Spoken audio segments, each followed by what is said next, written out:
Et donc salut à tous, c'est Mister Gamer BZH sur Vélo Comment. Et on se retrouve pour une nouvelle étape du Tour d'Espagne, la deuxième. Et déjà une arrivée au sommet. C'est pour dire que le Tour d'Espagne est sans doute le tour le plus montagneux des trois grands tours. Le Tour de France est peut-être bien le tour le moins montagneux des trois grands tours.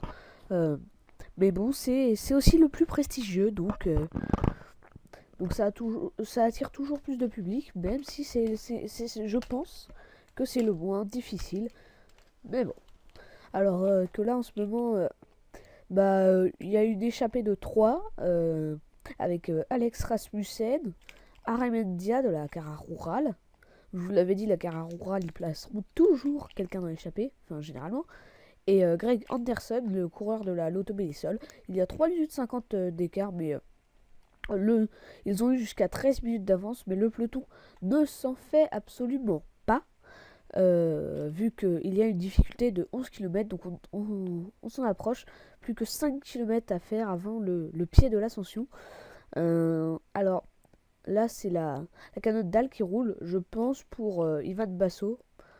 Euh, Ivan Basso doit vraiment avoir des bonnes jambes pour que la canotte dalle roule. Sinon, du côté des favoris, moi je placerais Betancourt, peut-être Pozzo Vivo. Thibaut Pinot va devoir s'accrocher. Euh, on va avoir du Purito, du Nibali, du Brajkovic qui va essayer de s'accrocher, du Dani Moreno également. Peut-être que Molema va nous faire une belle surprise. Samuel Sanchez, Igor Anton, Mikel Nieve, les trois coureurs là. On aura également du Alejandro Valverde qui sera très très bon. Donc là, pour cette étape, il y a beaucoup de vainqueurs potentiels, mais bon, va-t-on il y a deux cas possibles. Soit les principaux favoris vont se regarder et ça va laisser un champ à d'autres coureurs, ou alors on va vraiment avoir une explication tout de suite directe et brutale, ce qui va sûrement qui nous donnerait sûrement les forces en présence et qui brillerait pendant ce magnifique Tour d'Espagne qui a l'air tout simplement incroyable au vu des étapes. Là, les trois coureurs de tête, de toute façon, ils savent déjà que c'est mort, hein. C'est fini avec la difficulté finale, 3 minutes, plus que 3 minutes. Donc là, c'est la Argo Shimano, je crois, qui roule. Si je ne me trompe pas, c'est la Argo Shimano. Mais alors, pour qui roulerait-il? Peut-être Warren Barguil. D'ailleurs, on va surveiller ce coureur, Warren Barguil. On va bien le surveiller. Parce que ça fait partie d'un des coureurs que je pense venir bien dans, dans les espoirs que je place. Euh, Peut-être pour lui. Euh, Sinon je vois pas vraiment euh, qu'est-ce qui pourrait faire grand chose chez la Argo Shimano, qui vient d'ailleurs de gagner la Hambourg Sea Classic euh, avec John Dogan Kolb. Donc je ne sais point trop qui pourrait vraiment briller à part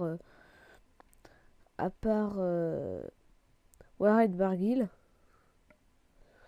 Euh, je ne sais vraiment pas trop.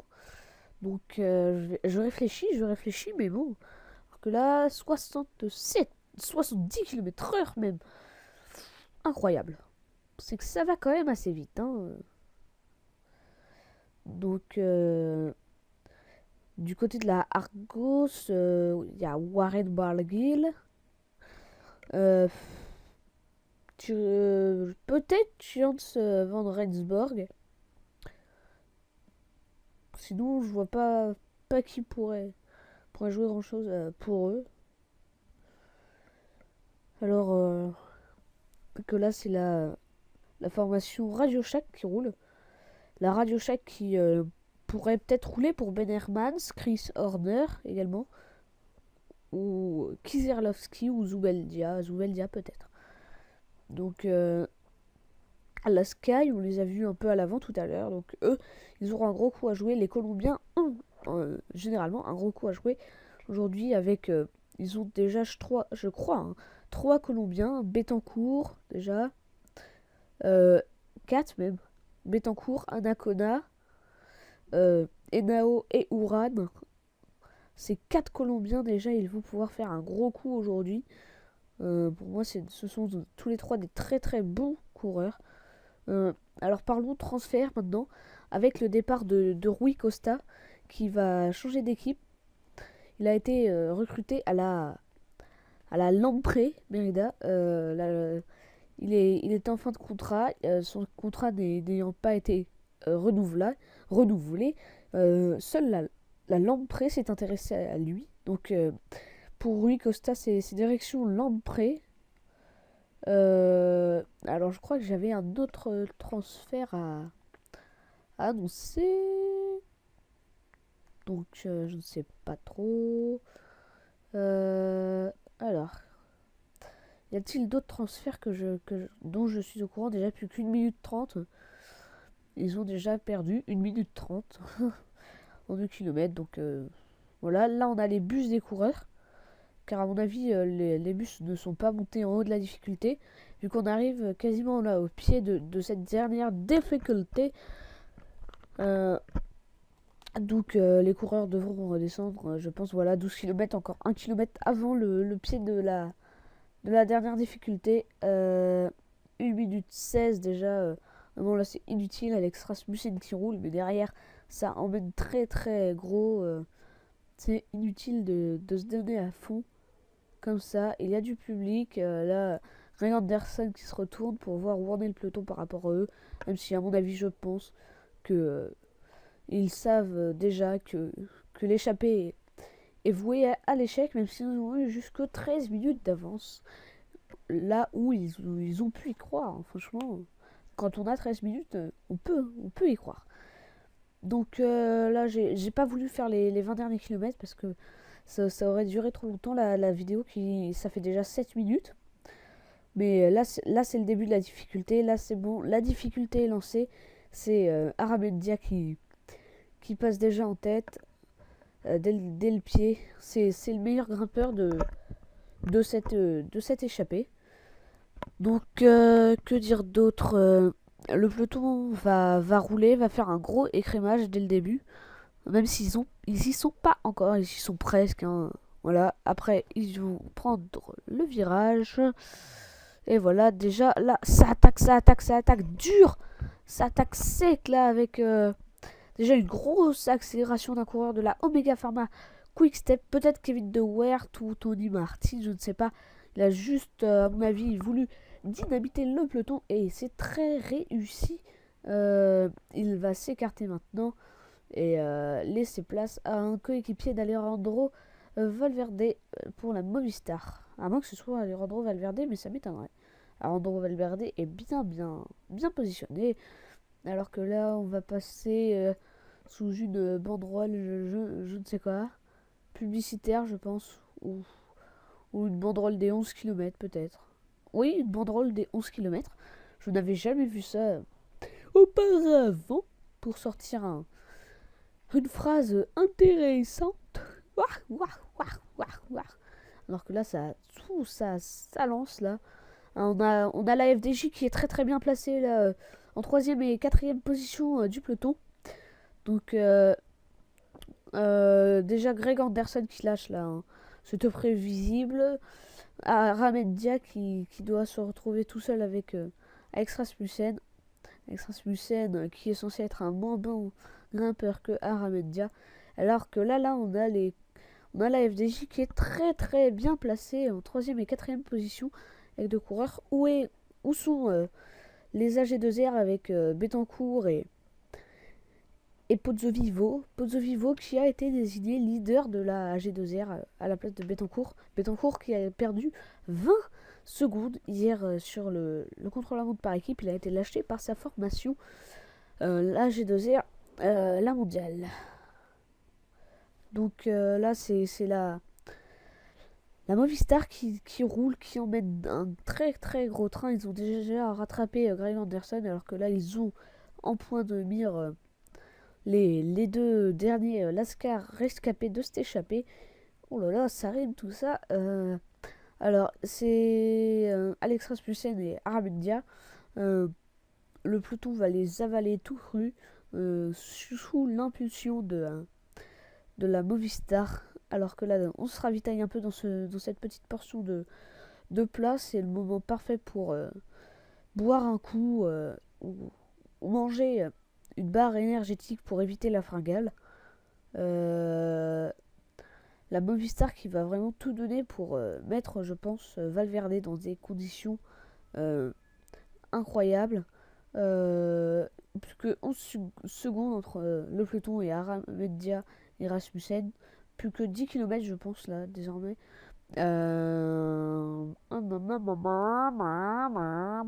que 10 km, oui, c'est ça.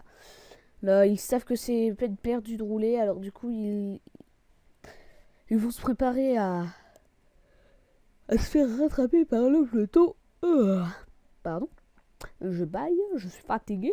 Pourtant, je me suis pas levé bientôt. Mais j'ai pas vraiment beaucoup dormi. Bon, bref. Passons.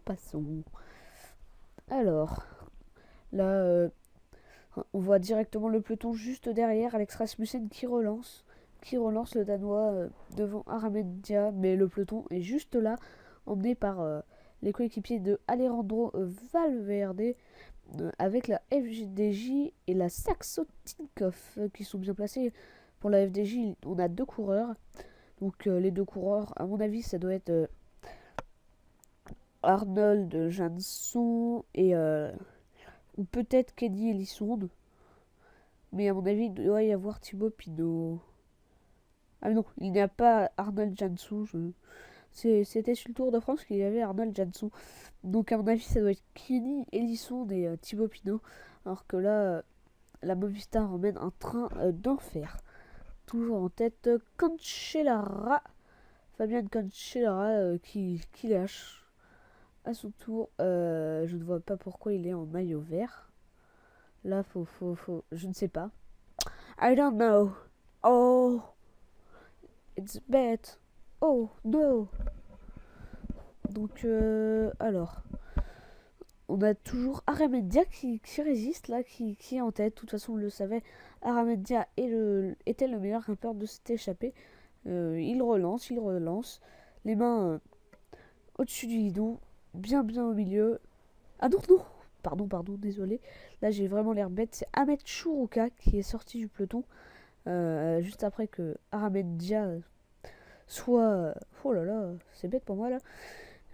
Juste après que son coéquipier Aramendia se fasse rattraper par le peloton, Ahmed Chourouka sort. Et moi, il y a la pub, donc je vous dis... Et donc c'est reparti, là, j'ai pas loupé grand chose. Heureusement, la pub est arrivée pile où il y a eu le petit passage de plat. Ça va être un peu difficile pour Ahmed Chourouka, là. Le peloton est en file indienne, mais encore... qui comporte encore assez pas mal d'unités, on va dire. Ce n'est pas très français, mais bon. Bref. Là, toujours emmené par un coéquipier d'Alejandro Valverde. Donc là, c'est toujours le coéquipier de Valverde.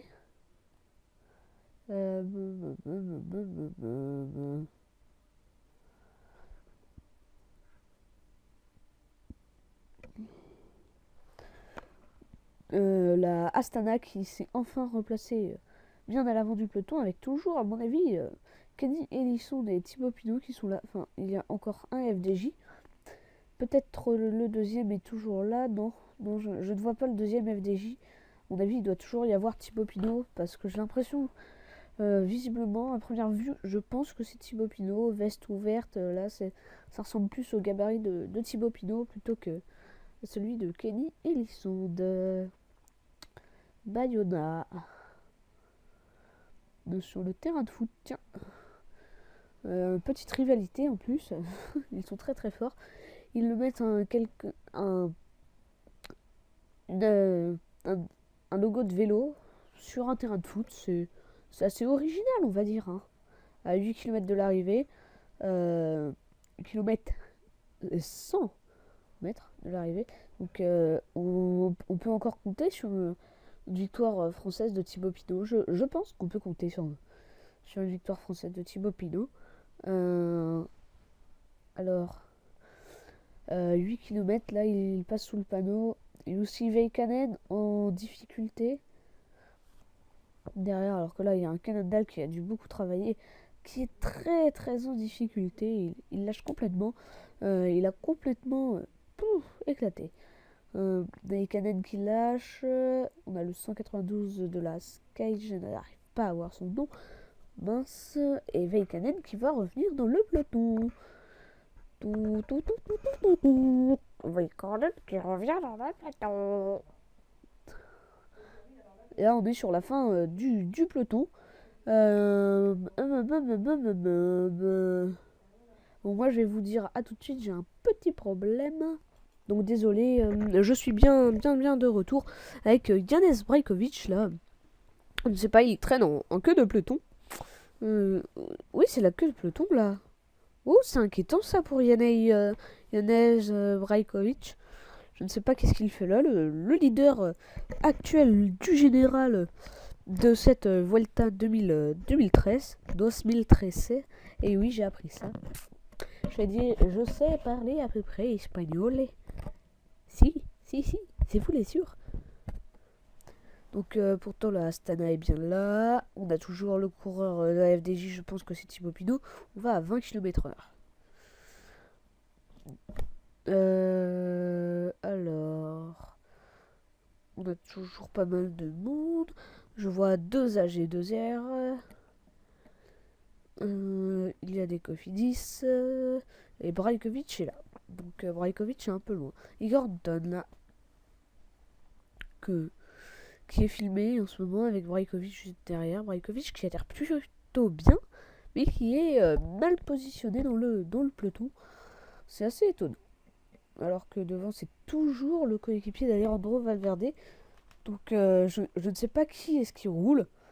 Mais je pense que ça pourrait être Menat Inchosti ou Eros Capecchi ou Sylvester Smith. Parce que ça m'étonnerait que ce soit Valverde. Hein.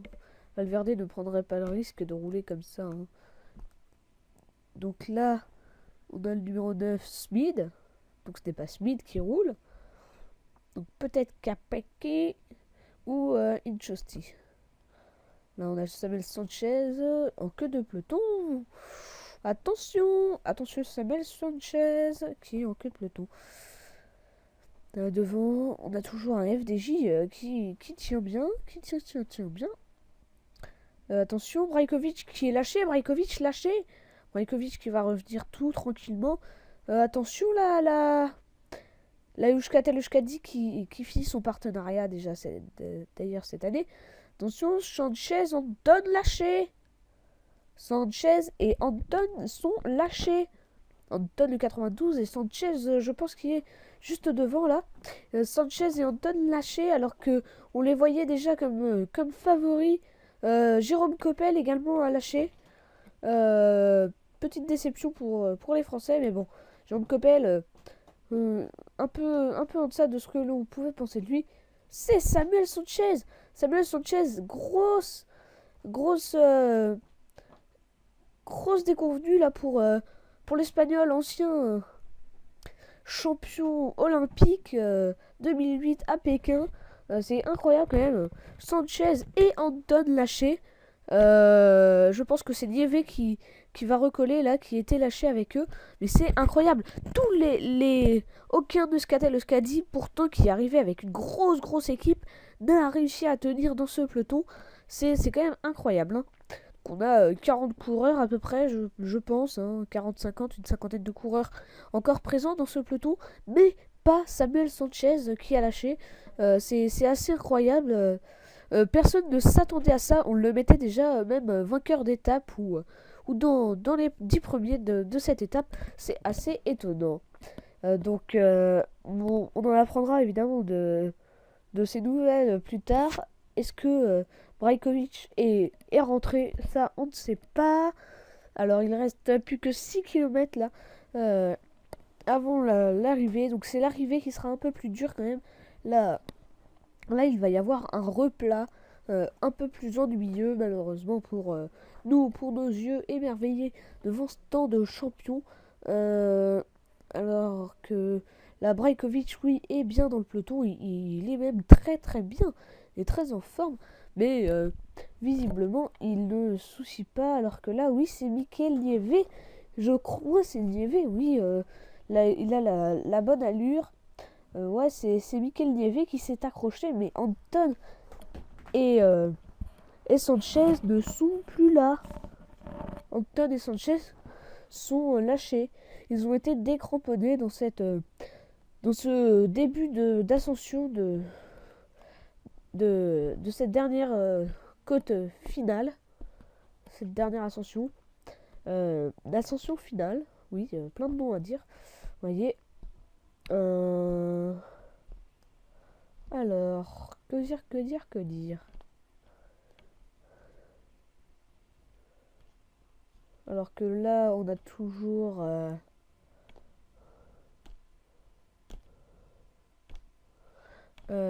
tous ces joueurs de poker qui vont parier.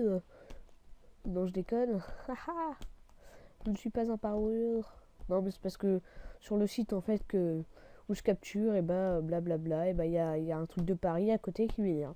Donc là, il y a Valverde qui est en 4ème position, qui compte bien sur le travail de son coéquipier.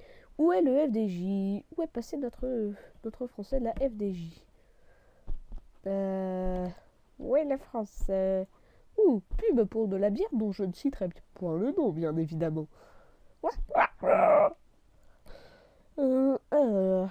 Alors, alors, plus que 5 km du coup. En fait, là, c'est vraiment moins dur, là. Sanchez devrait en profiter pour revenir. Alors que là, vraiment, le train de la Movistar est lancé. C'est un chrono par équipe. 45 secondes de retard pour Samuel Sanchez qui a vraiment été décramponné. Là, sur la gauche, on peut voir, sur la droite de la route, à la gauche de l'écran, on peut voir Mikel Nieve qui se replace. On aperçoit également Janez Brajkovic. Qui avait déjà eu le maillot de leader. C'était en 2006. Attention, Sergio Luis Henao qui lâche. Henao qui est en train de se faire lâcher. Déjà 2 grosses surprises. Henao et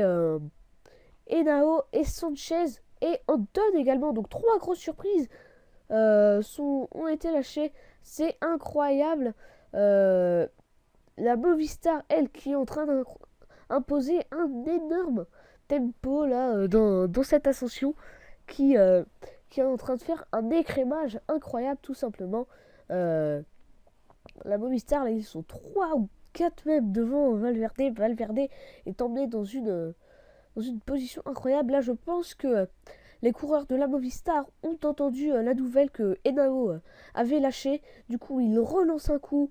Je pense qu'il y a vraiment quelque chose à faire pour tous ceux qui vont tenir dans le groupe de tête. Ils vont arriver avec une quarantaine d'éléments au pied du petit radar final. Là, c'est du faux plat. Là, 4 km de l'arrivée. Là, la Movistar emmène vraiment au maximum. Et moi, je vous dis à tout de suite. Et donc, me revoilà, me rive les moutons. Donc là, c'est toujours la Movistar qui embraye un maximum. Ils sont vraiment à fond là, la Movistar. Ils ont vraiment décidé de faire un écrémage incroyable dans cette difficulté finale. Alors que là, on voit des chevaux. Oui, des chevaux. Le cheval, c'est trop génial. Youhou! Le cheval, c'est trop génial. Carrément, ils sont à 3 pour... dont Anton, je pense qu'ils sont 2 coureurs de la Euskaltel avec Anton et Sanchez pour tenter de revenir sur ce groupe qui a vraiment entendu les ordres, s'est roulé et tenter de faire péter le peloton. Alors que là, j'ai vu le coureur de la FDJ en 5ème position. Oui, c'est ça. Il est très bien placé d'ailleurs, ce coureur. Donc visiblement il y a d'autres coureurs de la FDJ, si j'ai bien vu, sur la gauche de la route, qui étaient en train de se remonter. Donc Mourad est là, je pense, car il y a la voiture de la Sky. Purito est là, sinon on aurait déjà entendu parler de lui. David Arroyo. Arroyo qui lâche? Non, Arroyo est en dernière position avec Janez Brajkovic. Mais Brajkovic a l'air vraiment très très bien, mais que fait-il en queue de peloton? C'est assez étonnant. Bon, alors là on a Uran, là je pense, devant, un peu plus devant. Oui, c'est Uran, je crois. Alors, c'est toujours cette équipe-là. Alors que Michele Scarponi, là, à la gauche de la route, à la droite de votre écran, se replace. Je crois avoir aperçu Pozzo Vivo ou Betancourt, un coureur en tout cas de la AG2R, la mondiale. Sanchez qui est à 1 minute 10 déjà. Deux coureurs de la NetApp Endura, vraiment, qui se débrouillent très très bien. Donc on a les deux coureurs de la AG2R, on a même trois coureurs de la FDJ.fr. On a encore un coureur de la Cofidis, visiblement, et un coureur de la FDJ là se replace dans les premières positions. Et Nao a déjà perdu 40 secondes. Attention là aux écarts qui peuvent déjà être conséquents après cette première étape en ligne. Alors que là, on a un coureur déjà de la Movistar qui s'écarte. On n'est plus qu'à 2 km de l'arrivée. Mais alors, qui va remporter cette première étape en ligne? Cette première étape déjà de montagne également. 2 km, 2 km. Alors, achetez-vous une paire de lunettes pour ceux qui ne voient pas. C'était une blague très pourrite, made in moi. Donc 1 km 800 déjà désormais. Kreuziger qui est derrière Valverde et à côté de Nibali.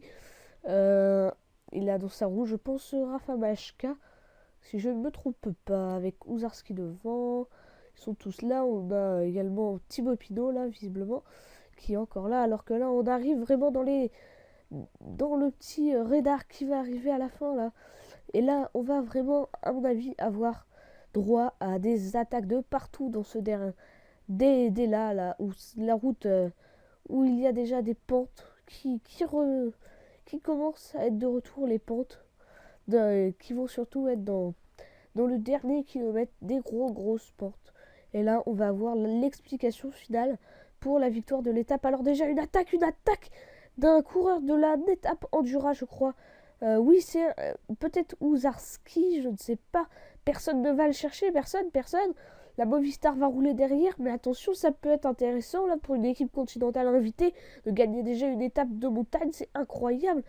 Déjà qu'elle a fait un super contre-la-montre par équipe hier, il ne faudrait pas le laisser partir. Il va aller gagner l'étape. C'est incroyable. Mesdames et messieurs, ce n'est pas encore fait bien sûr, mais il a pris un certain énorme avantage là. C'est Koenig, c'est Léopold Koenig, le leader de cette team NetApp Endura. Brajkovic lâché. Pourtant, il a l'air bien. Hein, on est à 1 km désormais de l'arrivée. La flamme rouge, même si je ne la vois point. Attention, c'est attaqué derrière, c'est attaqué avec Purito, avec Kreuziger. Et derrière, c'est un coureur de la G2R, la mondiale, qui sort. C'est peut-être Betancourt, c'est peut-être Pozzo Vivo. Mais là, Rodriguez qui sort déjà. Austin, je pencherais plutôt pour un Betancourt. Attention, non, c'est Dani Moreno qui est revenu. Mais où est Purito, allez, c'est Bonino. Alors, je crois qu'il y a Valverde aussi, peut-être. Donc, je ne sais pas. Alors, c'est Kreuziger, Moreno et Colling. Où est le AG2R qui était sorti? Eh bien, il est là, le AG2R, pour une victoire d'une équipe française. Alors, Thibaut Pinot qui n'aura pas été très très convaincant. Oui, c'est Betancourt ou Pozzo Vivo ou Betancourt. Je crois que c'est Betancourt. Je ne sais pas, je ne sais pas. C'est Pozzo Vivo, oui. Je suis déçu. Et c'est Roche. Aucun vrai leader, à part Pozzo Vivo, hein, bien sûr, nous vraiment attaqué en fait. Et c'est Pozzo Vivo qui va s'envoler. Pozzo Vivo, Moreno n'y arrive pas, Roche n'y arrive pas. C'est Koning qui va pour tenter de suivre l'attaque du petit coureur, du petit rappeur italien et peut-être, et non, c'est Nicolas Roche qui va aller le chercher. Nicolas Roche en personne, fils de la légende de Stéphane Roche, qui va aller peut-être remporter l'étape pour cette révélation que l'on attendait de Nicolas Roche, qui va aller remporter cette magnifique et première étape en ligne et de montagne. Deuxième, Dani Moreno. Donc la G2R, la mondiale, qui va faire un très belle étape. Alors que là, oui, c'est la victoire de Nicolas Roche. On peut d'ores et déjà l'annoncer. Magnifique victoire de l'Irlandais Nicolas Roche. Et celui qui doit être très content, c'est bien son père. Alors que là, Pozzo Vivo va prendre la 3e place pour un coureur de la G2R mondiale. 4e, on aura Koning. Alors, où sont les Français? Là, on a des Français, oui. Donc, ouais, ça aura fini un petit groupe de 50 coureurs. Et donc, moi, je vous dis déjà à la prochaine. Donc, Nicolas Roche, notre vainqueur du jour. On l'attendait, ancien coureur de la G2R la mondiale, qui s'était révélé là-bas d'ailleurs. La G2R la mondiale qui forme beaucoup de très bons coureurs et qui recrute également. Moi, je vous dis à la prochaine et tchuss, à la prochaine, c'est demain. Allez, salut!